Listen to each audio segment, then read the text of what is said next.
Welcome to LOA Today.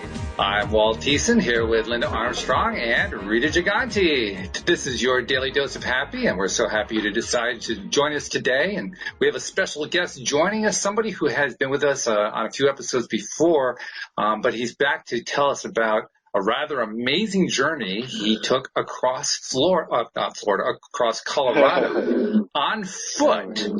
And he did it for quite some time, over quite a long distance. As a matter of fact, 500 miles on foot. And he did it for a good cause. His name is Chief Harold Peck, ex-military, who after his military career ended up getting into what he euphemistically calls, dare I say it, hippie shit. And here comes the bleep. We have to start doing bleeps now, but that's all right. But he's back to tell us about this journey. And Harold, welcome back to the program. And you must be tired. That's all I can say. Yes, hey, thanks, Walt. Thanks for having me back on, dude. Yeah, man, I am really tired. I think I thought when I come home I would just hit the ground running, and I actually tried to do that, but my body, you know how the body will tune in if you're not listening. The body threw all emergency brakes on it could think of. Back, throw everything, So I was like, oh, God. Well, I needed to slow down. So, yeah, I am very, very, very grateful to be home. But it was exhausting, and it feels good to be back. And it was just a lot of days straight of just being really, really uncomfortable. So it's good to be back here in wearing flip-flops and stuff. It's kind of... Now, remind our listeners because it's been a while since you've been on the program, and also we now have new listeners now on the local cable access channel who don't know anything about the story. So tell us what this was all about. How did this get started, and what happened? Well, it started last year. I just kept having to get an urge to hike. I was struggling here in Florida. I'm on YouTube, Chief Uncut on YouTube. Helping veterans, helping folks, blah, blah, blah, do things, right? But just felt like I had a lot still to get rid of. I've been on a journey for the last 3 or 4 years, pretty much just letting things go and getting into this funky hippie shit that you're talking about. And basically getting off all the pills and the psychotherapy and all the thing I used to be on. There's nothing wrong with that. But, I was on a lot to where it made me want to die all the time. I felt like, dying. So just to think I was like that in 2017 to where I am now, I felt like there was some big things. And one of them I lacked most, I think, looking back, was self-confidence, because I have this big vision, but, I think I play it small on YouTube a lot, thinking, well, I can't do this big vision.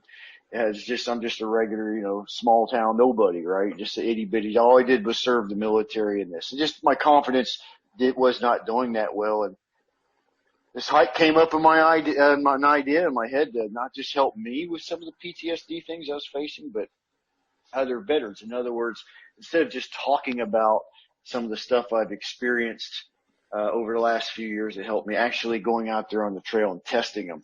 And a lot of them stuff I've learned from guys like you and Linda here on the show. And so it was a lot of new energy work stuff that I had never heard of that helped me get out of that shithole I was in 2017 to feeling pretty fucking good on a daily basis here in 2020. But this hike was something that was just nagging at me. I put it together, did not want to do it, to be honest with you. I'm very comfortable here in Florida. I get everything delivered. I don't lift a finger. I just don't do anything. I don't clean. I'm saying that because when I was a kid, that's all I did was work. So now that I've got money, fuck that. I ain't doing shit. So I hire everything. Yeah, that's just the way it's going to be. And I'm going to do that as long as I want. If I don't want to do it, I'm not going to. So I don't like to do things. So out there, it's the exact opposite. I couldn't hire anything out. And that was eating at me. I'm like, there's no way my body can do it. There's no way this is possible. So, it's like God came up with all the ideas. I didn't come up with Freedom 500. I don't even know where the fuck that came from. It just popped in my head, right?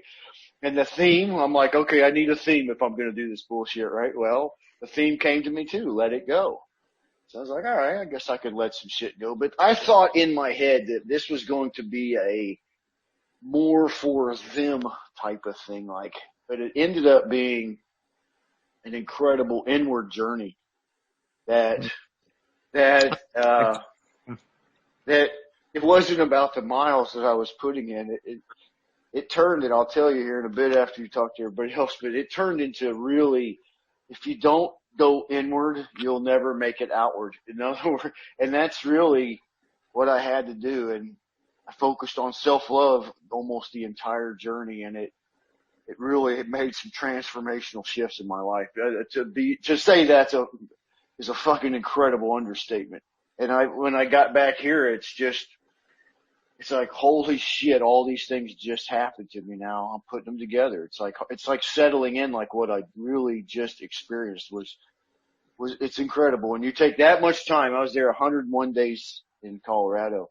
When you take that much time and every single day you put in this spiritual work, like after all this stuff, it really works like incredibly well.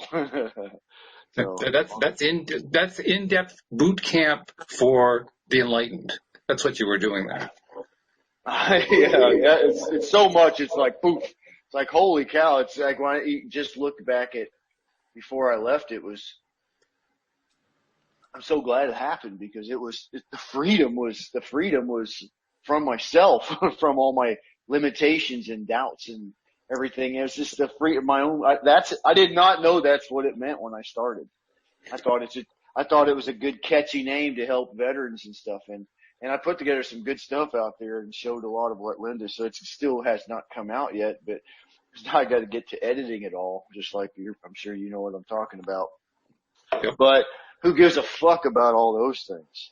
The experience itself, I'd do it all again. So, So, Linda, none of this I think is going to surprise you what you're hearing from Harold, but what's your reaction? Well, I mean, I was in touch with Harold throughout the whole thing a little bit, and no, nothing surprises me because I knew it was going to be major life altering. Yeah. When he first had the thought come into his head and he was thinking about it, Oh, yeah, that's right. Linda was. Like, just do it. Just follow it. If it keeps coming, you got to do it. That's right. She just said, listen to it and ask questions without always seeking the answer. And that was a really good tip to hear. But I don't know all the details. I only know little bits along the way. But I watched all his videos the whole time, talking about what was going on. So I'm curious to hear more. That's it. Yes. Me too. And Rita, I got to ask you, have you ever considered doing a 500-mile walk to kind of center yourself like Harold was doing? No. I would have to I probably made it around the track a total of 3 miles, and then my body was like, yeah, that's enough. So for me, he's like the Forrest Gump of 2020, this guy. I think it's like amazing that not that I would never attempt something like that. It's just that the thought of 500 miles is, like beyond comprehension. Yeah. So it's, but something like that, I would imagine creates a tremendous amount of connection to the spirit world, to your higher self, to places that you didn't even know you can go to, within. And I think that's, the piece that we're all kind of excited to hear about, like how he experienced that within peace, All right. Well, then let's get to it. So tell us about the within piece, because you made it pretty clear that's where you had to go, and you went there. Well, now just so the viewers understand, another reason, one of the biggest reasons I didn't want to do this is because my body is not really built for this. I'm 100% disabled and all that. So I'm telling myself those stories that my back can't do it. Well, when I got to Colorado late in June, I was supposed to launch the 4th of July. I didn't even launch until the 12th because my body was tense. I kept throwing my back out. And the day that the guy dropped me off at the trailhead on the 12th, I honestly, 100%, if I was a gambling man, would have bet everything I owned against him. Because I was like, you know what, dude, you're probably just going to make it 2 or 3 days tops. Because at this point, I had not even went past 5 miles with this much weight. I couldn't get the bag below, I think it was 50 at that pound, 50 pounds. Yeah. The doc told me when I medically retired in 2016, he's like, dude, you'd be lucky if you ever lift more than 10 pounds. He's like, he just gave me a grim outcome. You're going to be curled up in a chair in about 10 years because of my spine issues.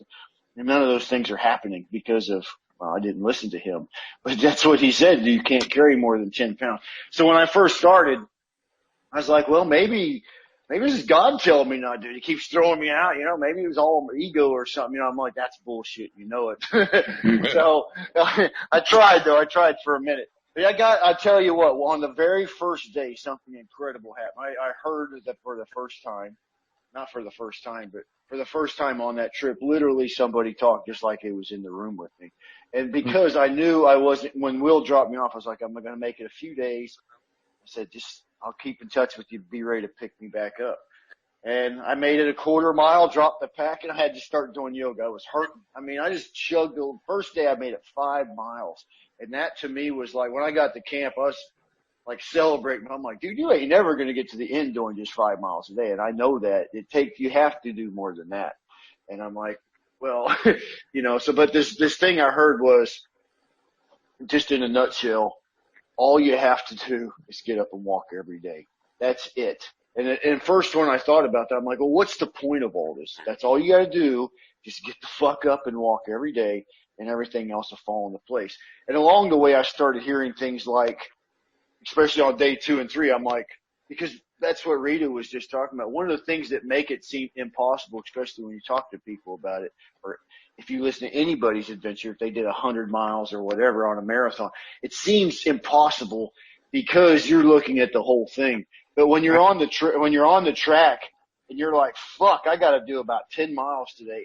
There's no way you'll make it if within the first 2 or 3 miles you're already thinking about that 10th mile, because it'll ruin everything. That's exactly what started happening. I'm like, how can I get there quicker? This pack's killing me, and it just makes everything miserable. I'm like, fuck, I'm never. So I heard this clear as day too. Look around. Just be present. Watch. And these chipmunks and squirrels started, every time I'd zoom out with my head, they would zoom me back in. They'd run across the trip and start playing on the trail. So they'd bring back my presence. So within about a week or two, that was my magic trick. That's how I made it the whole fucking way. I stayed present.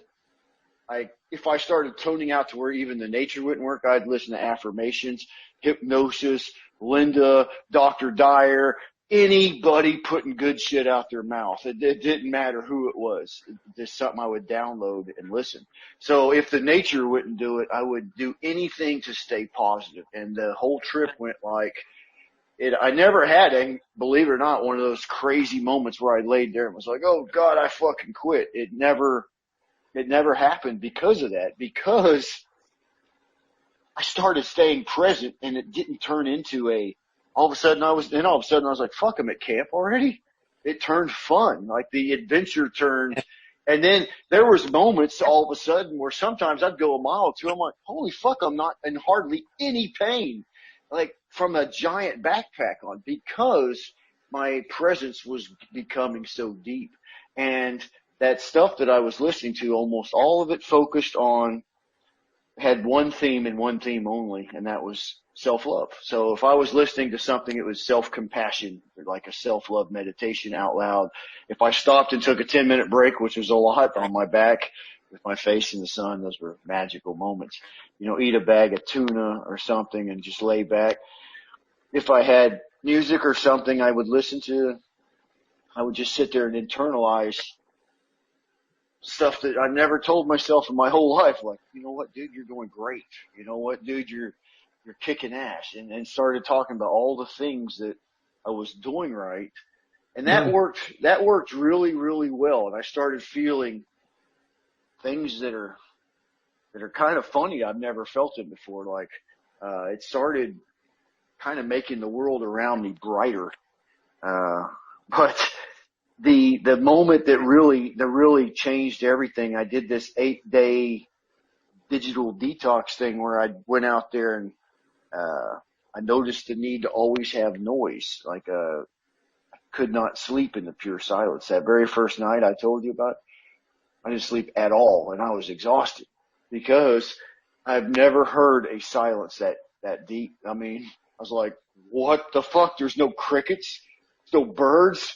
It's not like the East Coast. It's completely different. Like if you listen to Florida or even up where you're at, outside, until the winter, it gets a little bit quieter up north. But think about in the summer, your evenings outside, it's like you constantly hear katydids or something. But there's nothing. There's absolutely nothing. And I'm sleeping next to a creek named Bear Creek, and I'm like, you know, they always say these kind of bears won't kill you, but you still don't want to mess with. So I'm not like scared of them, but then again, I don't want to play with them either. You know, I'm all by myself. It's very quiet, and so then I immediately started getting people on the trail with me and stuff, and that kept me busy for a while. But and I was really still, even while they were with me, focusing on inner love. But when they all got off, I noticed, oh shit, I can't spend too much time being quiet. Because I started getting jittery. So I did this 8-day thing where I left my cell phones and all that shit back and just took a basic camera. And I had some really couple close calls I'll tell you about later with that, like with snowstorm, my life, all kinds of shit. But all that happened to make me, I got up one night, it was very late. I was laying in the tent. I had nothing to make noise. I had no cell phone.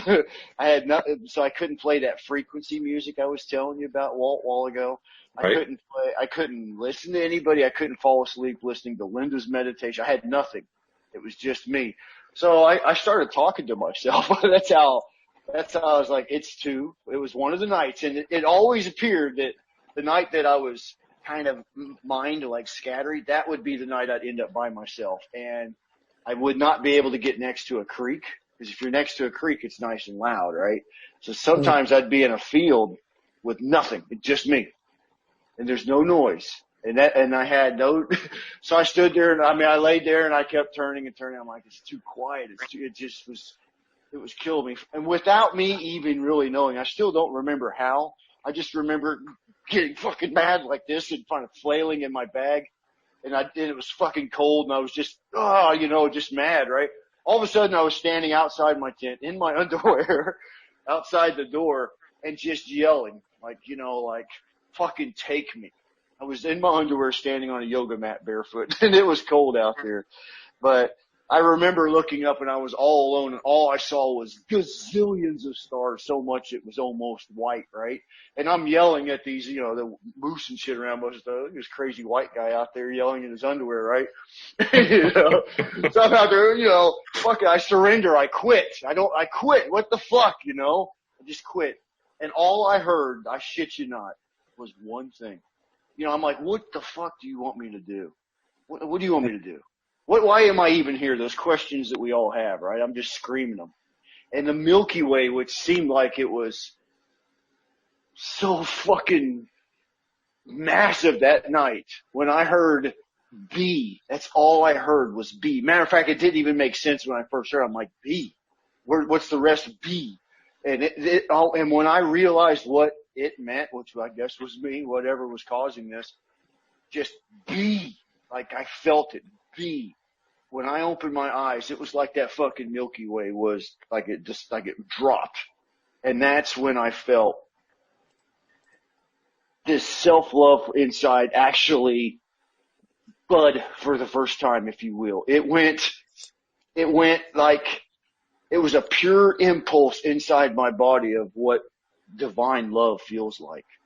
And that, in other words, I've had those moments before spiritually, but it was like when I yelled and released all that, I felt for the first time really inside all that work I was doing caused what I called out there an inner bloom. And I think that was the whole point of the trip, which you're going to see later, even when I tie into teaching the PTSD for the veterans, is the reason a lot of things weren't working for me as I was trying them from the outside in. Right. And I believe with the veterans, and I had to witness it personally because I keep saying with the veterans, I'm doing this hike for the veterans PTSD suicide awareness. And I forgot to mention that at the beginning like Walt told me to. But out there I kept thinking, and this is weird because I did PTSD training 3 times. And the first 2 times, one time it got ruined by water. The second time my SD card erased. So I'm sitting there, and that happened before this inner bloom thing happened. And that's when I really realized, for real, that the reason all the PTSD and suicidal training and all this stuff doesn't work with veterans and a lot of us is because there's 22 veterans a day with military that kill themselves. And that's been like that as long as I could fucking remember. I'm like, well, they're giving us tons of training. They're giving us, and it's good training. I've been in it. And the lady that hiked on the trail with me, her husband killed himself. He was in the Army 30 fucking years. So the training's good. It's taught by qualified people. But I figured it out that day, a few days later. That's what was missing from it was the inner work. It was like you're going to see I created this thing called a PTSD sandwich. So it's where we have traditional therapies, one piece of bread, alternative therapy like yoga and acupuncture, mindfulness. That's another piece of bread. Well, that's all the military was given. So that's a pretty fucked up sandwich. It's not very good. So I created what's the inner work, the in part. And that's what has helped me more than all that therapy combined get past getting the gun out of my mouth, PTSD, being able to go to the store without wanting to fucking kill somebody. These are things that real veterans are suffering with. That's why they kill themselves. Well, they know all the tricks and the tricks because they've been taught it forever. But deep down inside, guys, the main reason they do this is the same reason I almost did it. We think something's fucking wrong with us. We think we think we are, and we get treated that way. No offense to all those people that do that shit, but they're like, sit down, you've got a problem, there's something wrong. And that's like one of the first things that gets set in. And we're like, oh shit, that war, that combat, which I thought those were bad things. Well, now you're just reconfirming that. Now I'm like, I'm really fucked up. So when I go into Walmart and I get mad at people in line, well, now I really know that's why. It's because there's something wrong with me. So when you do all that inner work, and trust me, it wasn't one or two meditations, but it's been going for a while. That's when I knew that's the missing piece to a lot of suffering out there, and not just suicide, but suffering in general. We're seeking outward when really this inner work, it feels amazing finally when you feel that bud for the first time go, and you feel like almost crying when you think of yourself like, holy fuck, this motherfucker's been busting his ass his whole life, and it's like you just now realize it. It's like, let me give you a hug for all that shit. And you go back in time, you're like, look what he's been through. You know what I want to add to that? It's no coincidence that you're doing this in 2020, right? It's all about that inner vision, like really looking in now, like, who am I? What am I here for? What am I here for? Exactly. And that's all it was. That's what, and there was a time, especially right after that, when I started doing so much, even more inner work at that point, and just really, everything and then the gratitude, I stacked mega gratitude on top of it. All of a sudden, while I'm walking throughout the day, I bet on average some days 2 or 3 hours. All I would do was a saturation appreciation. In other words, a gratitude saturation. Just constantly, thank you for that tree. Thank you for it. Just endless. And I could stack it. Then I would look at my life and circle all the way around. So constantly doing gratitude mixed with self-love. There was a few days straight, I thought I was on heroin. My body was just pure,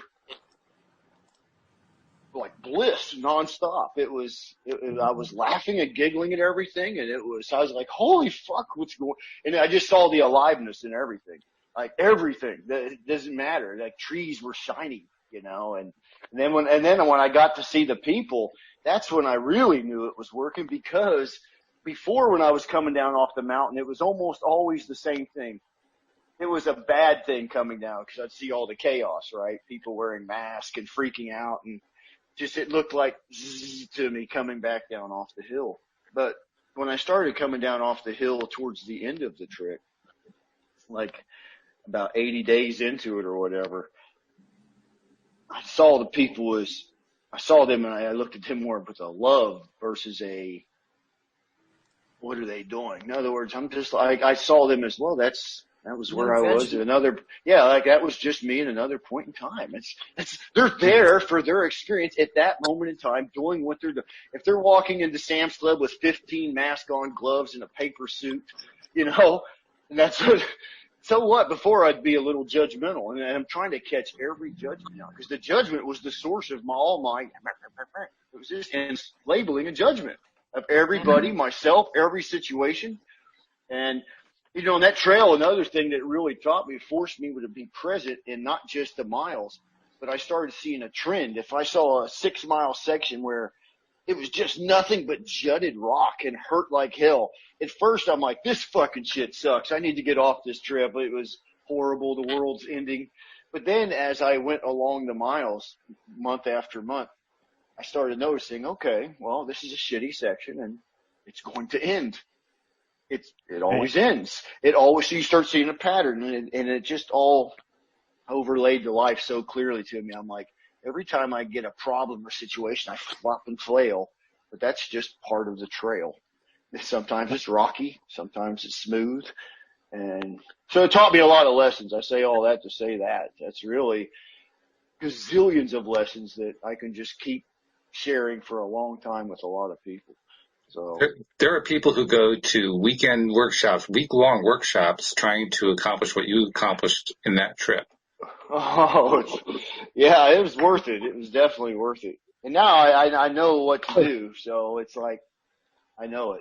That's it. It's like I feel literally free. Like I almost don't know how to describe how free I feel. There's absolutely nothing to worry about at all about anything ever. And that's going to sound oversimplified when I put it out like that, but really that's the truth. Well, what would yourself, before you started the walk, what would yourself have said about that statement? You're full of shit as a Christmas turkey. That's what I would have said. That's what I would have said. There's nothing wrong. Let me tell you, X, Y, and Z. Because I always looked at myself as something that needs to be. So and that happened on the trip. After this hike, you need to do something. That's when I started saying, I'm like, you know what, man, you ain't never going to be happy. That ego, I'm not doing enough. I'm not doing enough. And I realized, it's so obvious it's not about achievement in this life. That's not it's not why we're here. When you realize that.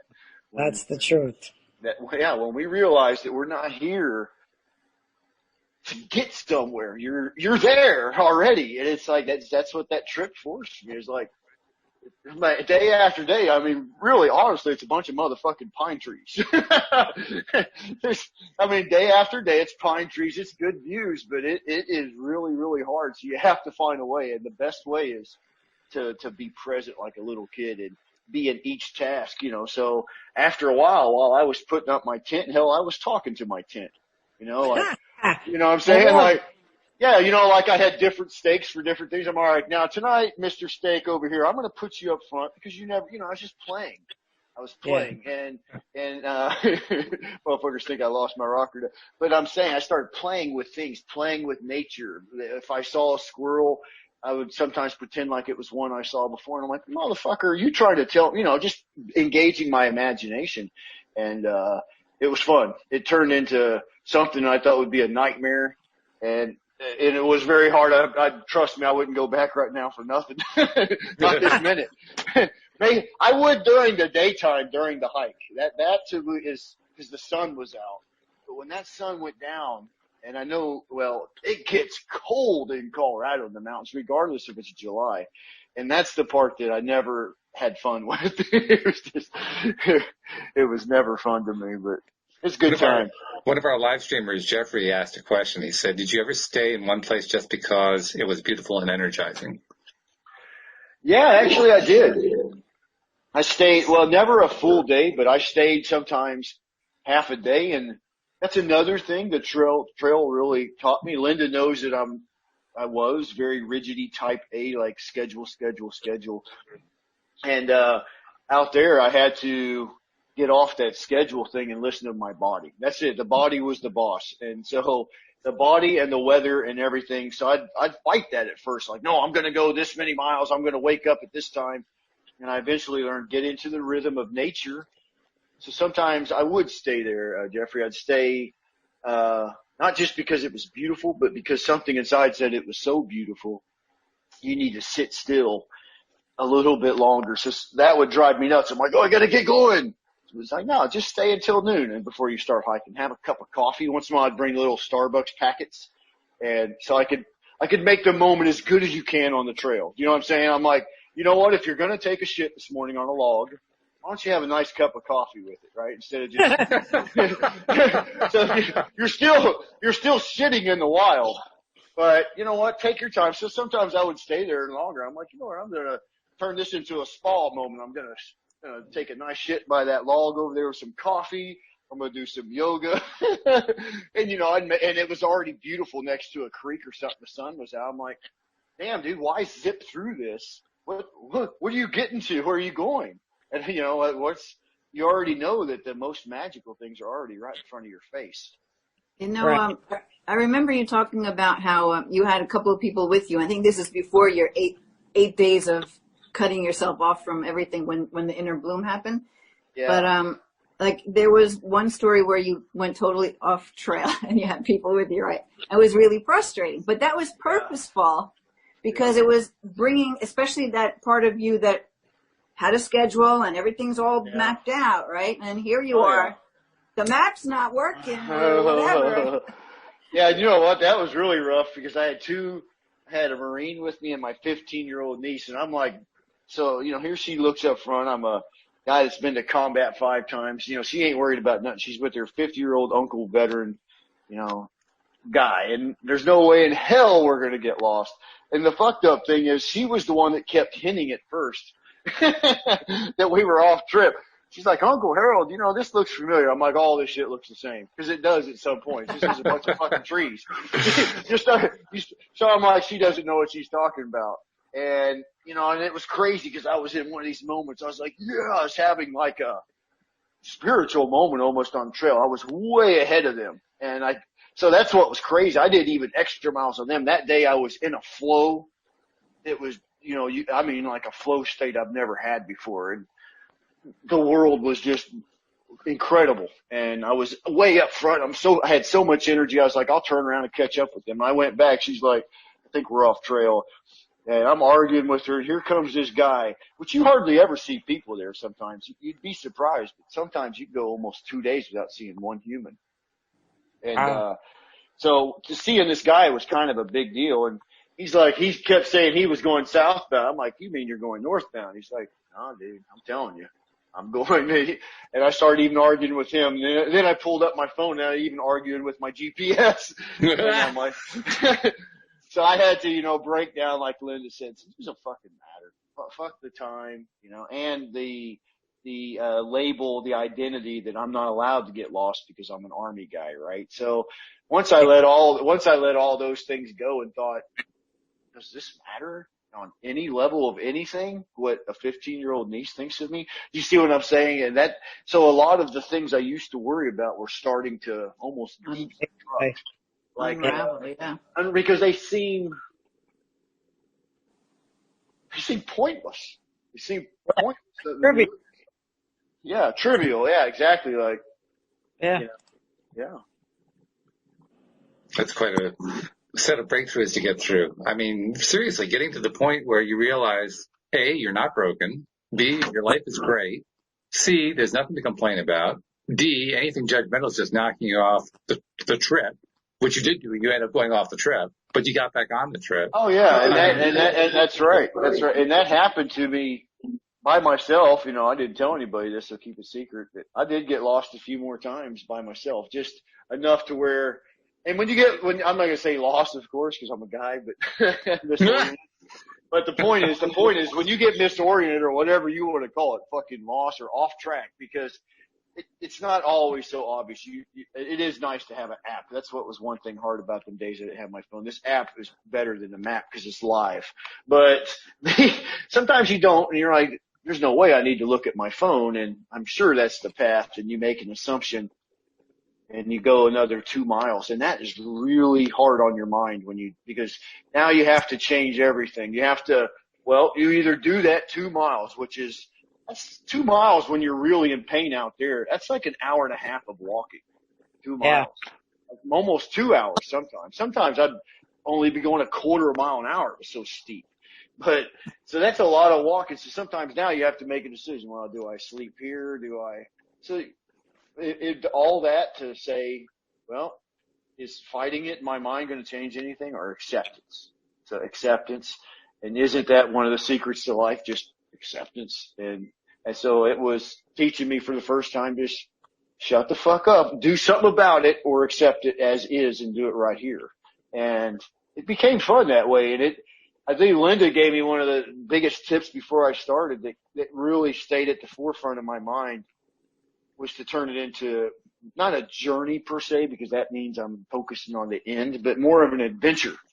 So it turned into more of a adventure. Like there's so many, adventures. I had real close calls out there. There's a couple times if I didn't listen to my guts, I don't really think, I know for a fact a couple times I wouldn't be here because of weather and stuff, that I just, by the grace of God and just being the lucky fucker that I am, just, yeah, well, I always have been. I look at some of those things, I'm like, what? How did I survive that? It's because luck of the draw. Just, No. It's because you have that guidance, and now you're connected to it even more. Yeah, exactly. Yeah. Right. Well, we used to feel it was all random, Yeah. And Yeah.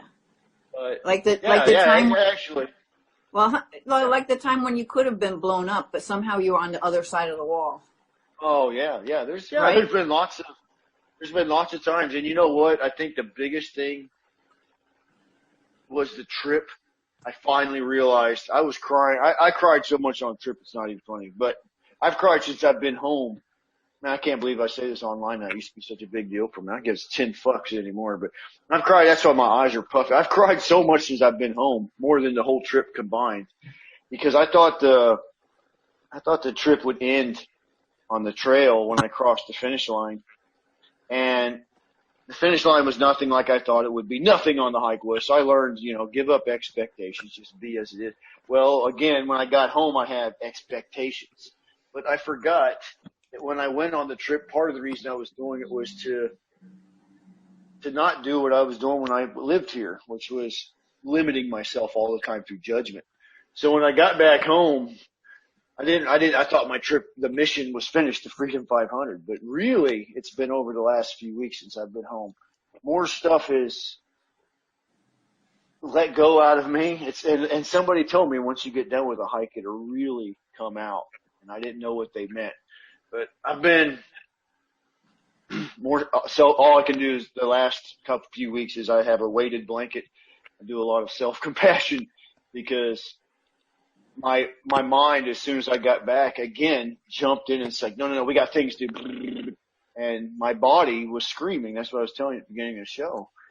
Hey, man, did you forget what we just did on that trail? Mm-hmm. How much you fell in love with me and you were treating me so nice. And because that was another part of it. It wasn't just the self-love of internalizing. It was the point was I started accepting all points of me. Like, that's what was limiting before from really loving myself. I started saying, well, that guy's kind of nutty. That guy's kind of this guy's kind of messy. I was little parts of me that I didn't like.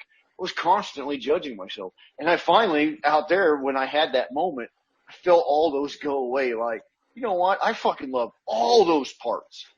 So now I'm playing catch up on those parts, kind of like making sure I don't put them in closets and say, you know what? Stay the fuck out of the way, because Mr. Type A dude's over here working. So do you see what I'm saying? So I think all of us have all these parts, and if we just play with them in balance, and that's where I'm at right now, just getting in balance to where I do like that productive side, but I don't want it to be push all the other parts aside and say, you know what, you're not having fun, fuck all that. So with all that's happened, now that I fully accept myself, there's no way I could do anything according to what other people think it should be done. And that's what I was doing before. Well, this is how people teach on YouTube. This is how Jack did it. This is how Bob did it. And I never, ever wanted deep down inside, I wasn't having fun. Having fun, but not like not like the real fun. It's limited because because I was limiting myself. So it just feels good to, I suggest to anybody listening, look at those parts that you walk by in the mirror, if you will, even into your head. Oh, I don't want to think about that. Well, that's a part of you. So you'll never feel complete, ever. And that's what was my issue. I never felt whole. Now I feel whole, warm and whole, because even if I catch myself judging it, I know what to do. Just get back to acceptance. That's just, and I saw that in nature. Nature never, it could have a tree twisted like this or that, or you just got this sense of the tree next to it wasn't going, man, you're a fucked up looking tree. You just never got that feeling. You never got that feeling no matter what it was. That's just how it was. If, I used to think at first if I saw a tree laying on a tree that hit, like a new tree and a dead tree fell on it, like, man, that new tree must be annoyed with that old fucker laying on it, right? But after a while I knew that's just talk. That's the way humans think. Them trees up there just think, and they wouldn't think of one as being separate, first of all, or dead, or any of these labels that we use. It just is.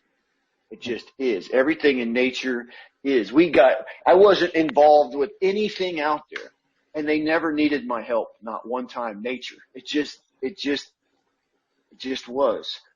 And I saw that, you know what, Harold, when I'm back in this world right here, back in Southern Florida civilization, I can be the same way, just going with it, or either way, I'm going to be going. Either way, it's happening. It's all happening. You could make it as easy as you want by letting go and saying, you know what, let's do this, or fight and flail. Either way, you're going to be going along with that current, the river of life, and so that's another one of the lessons it taught me. It's just powerful. Well, it's a great story, and I love early on in the story how you talked about the difference between a journey and an adventure. You decided you didn't want it to be a journey, you wanted it to be an adventure. And what I'm hearing now is you're realizing the adventure isn't over, the adventure is continuing. Yeah, absolutely. It's not, I caught myself, well, now I don't got to do shit. I don't have to do anything. It's really, in other words, the things I want to do from this point forward would be from inspiration, not from a place of I've got to. It's that simple. In other words, I will do some things, but the biggest thing the trip taught me, number one, if you had to encapsulate it, was to go from doing to being. So, even when I get back on here, dust is going to settle. I'm working some things, but when I get back on there, and you'll know when I do, what the difference is. My number one mission statement to anybody I talk to, the world, was we got to get, if you want to have peace and go and have that inner bloom that I think can actually change this world if we all had this inner bloom. The way to get to it is simple. It's through lack of judgment, right? So one of my number one messages is going to be right off the bat. There ain't a motherfucking thing wrong with you. Nothing. Well, no, listen to me. Nothing. So it's that simple. And when you get past, okay, I'm in some situations, and if I get still, I'll get some clarity and I can get through them.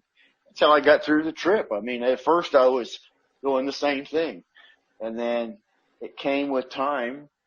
Let go, be still.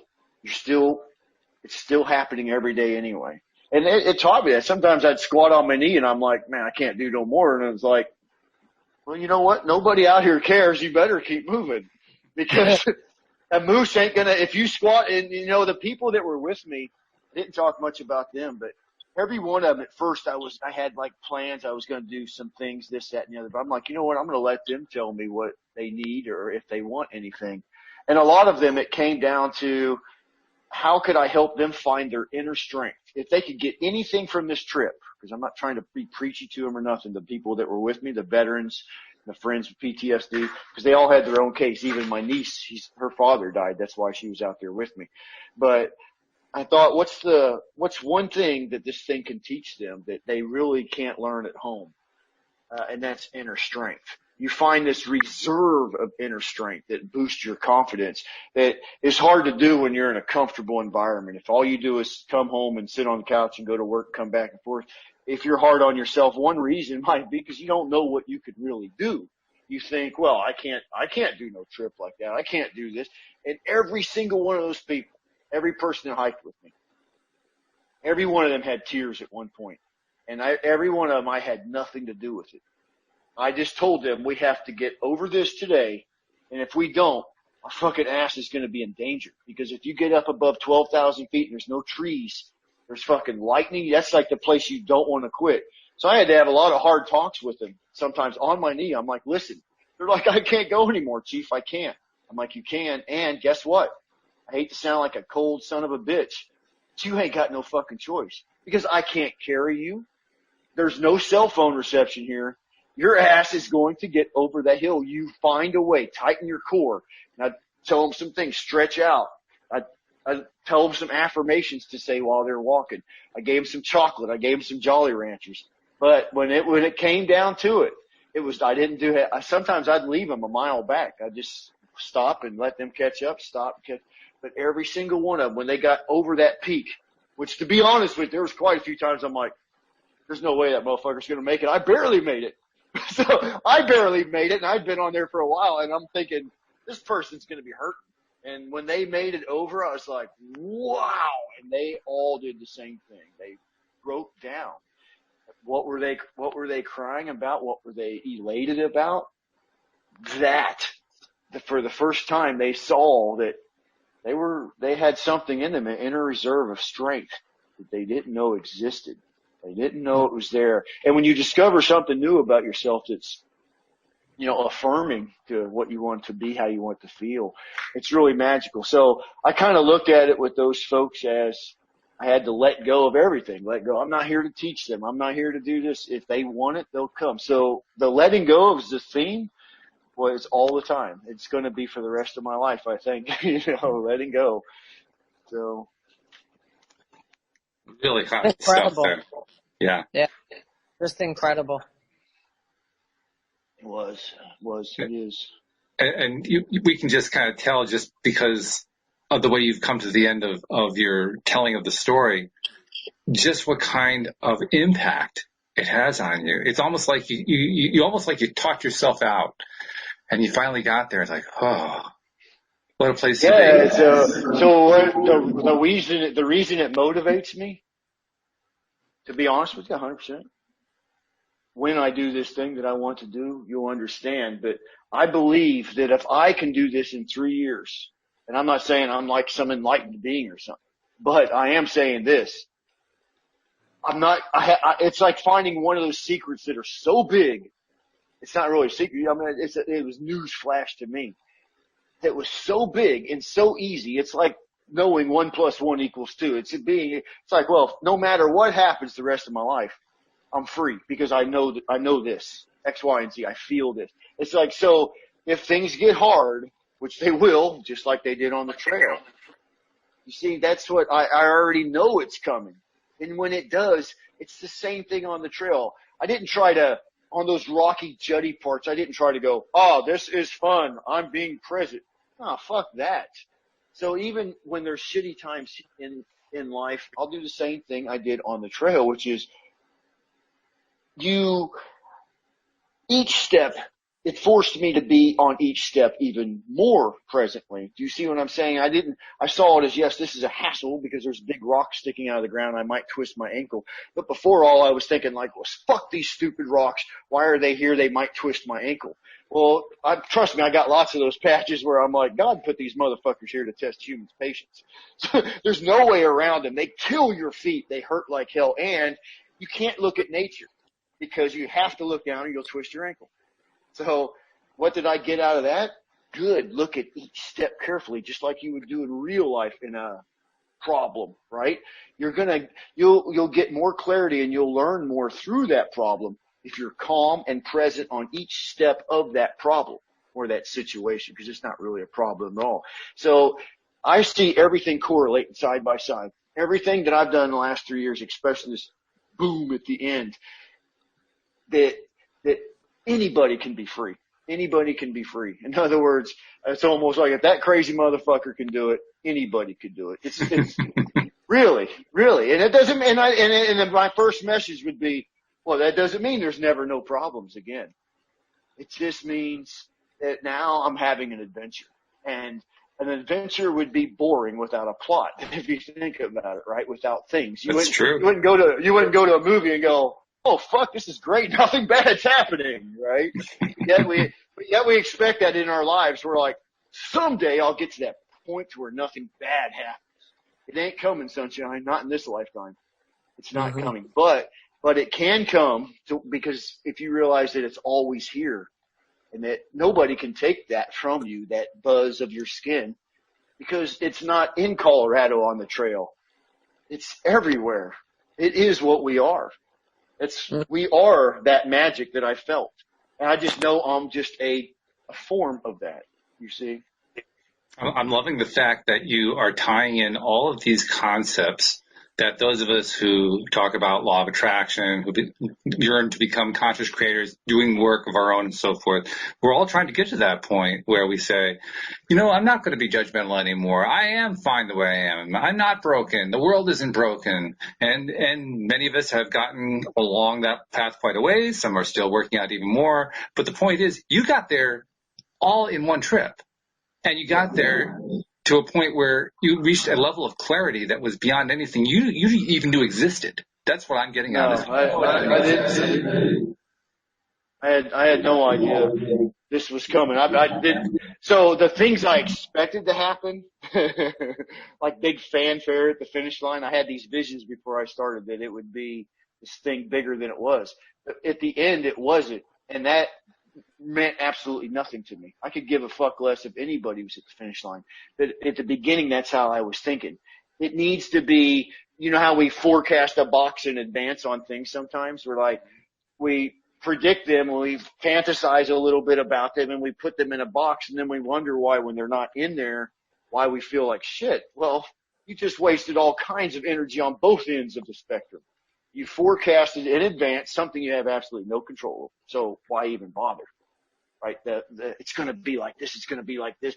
Just focus on how you want to feel and the rest will take care of itself. Like, how do you want to feel it then? I want to feel great. Okay. There you go. How you get to that's up to this. Do you see? Because that's when I came back home after some things happened here, Walt. I had some things to let go of here in Florida that I've been stuck on, not stuck, but I just known for some time that it's time to close that chapter and move on. And in my mind, I kept saying, well, I did close the last chapter. Not really closed. They seem together, but it's just an expression.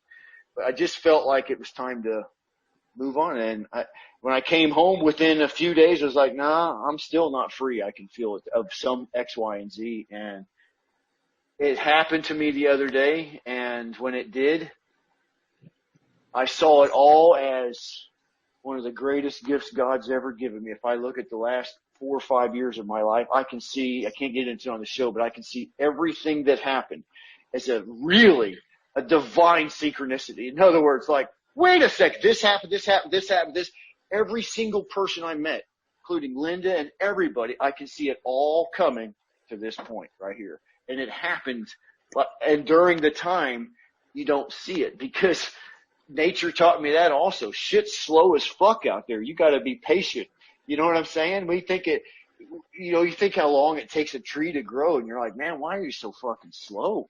But it's patience. It's just, I expect things to be like, and sometimes, that chunk of my adventure has been taking 5 years and I realized finally that I'm free and I see every part of it as a blessing, not a curse of any sort. Every part, the miserable parts, detoxing off the drugs, vomiting every day for months straight, all those things, the misery to get to where I am now, when I look back at it, was actually a great thing. It's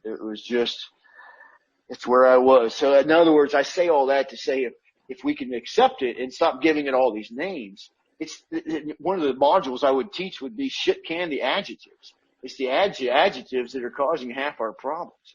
That's a good thing. That's a bad thing. That's a good person. This is a bad. And nature don't do that. So I didn't never look at one chipmunk and say, you know what, that one's kind of fuck that. It was just a awesome being. So when I see people, when I came back down, it's going to sound bizarre, but that's kind of, I don't see them as a bunch of birds walking around, but in the same way, I do see people now as birds in a park. In other words, there's just beautiful things happening, and I'm there witnessing it. And I never would select one crow or duck from the other and do that in real life. So why would I do it with people?